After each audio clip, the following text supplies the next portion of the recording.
salah satu siswa SMA Negeri 3 Bungo, dan saya sendiri yaitu bernama Bella Rahmawati sebagai host, dan saya ditemani oleh teman saya yaitu Melanie Putri.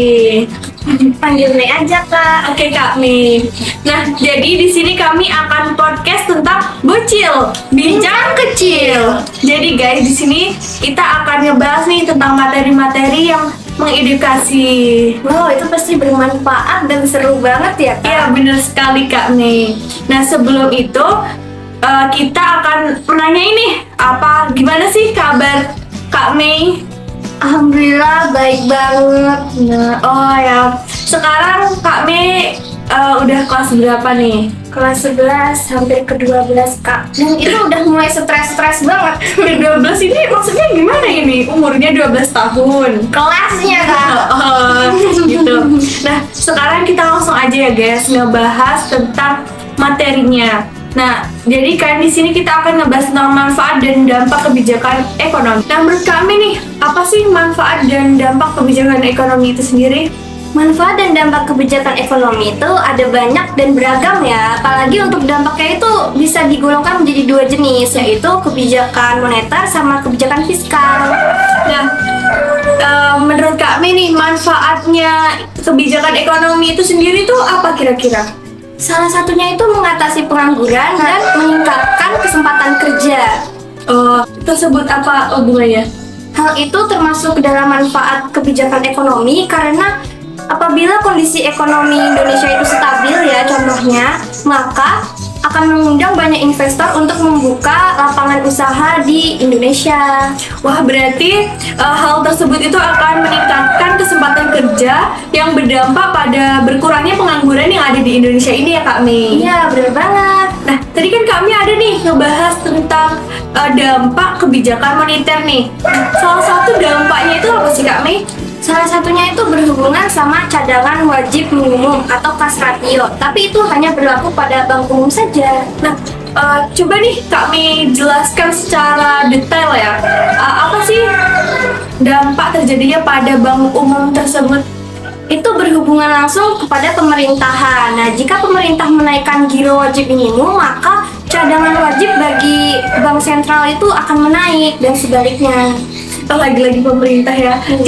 Jadi tuh maksudnya dari itu tuh berdampaknya akan berpengaruh pada peredaran uang yang ada di masyarakat ya Kak? Iya, benar banget. Oke. Nah, selain dampak moneter nih, nah kan ada tuh fiskal. Nah, salah satunya itu apa Kak? Salah satunya itu tentang penerapan pajak ya, itu berhubungan kebijakan fiskal karena jika instrumen ini diterapkan itu dapat diberlakukan peningkatan dan penurunan tingkat pajak.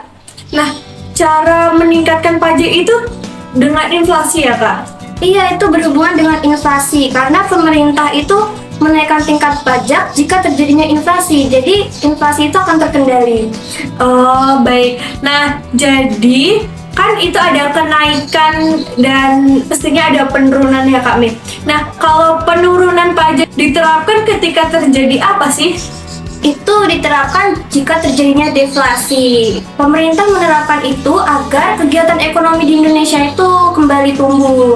Tadi kan kita udah ngebahas nih tentang manfaat dan dampak kebijakan ekonomi nih kami. Sekarang kita akan ngebahas tentang evaluasi kebijakan ekonomi.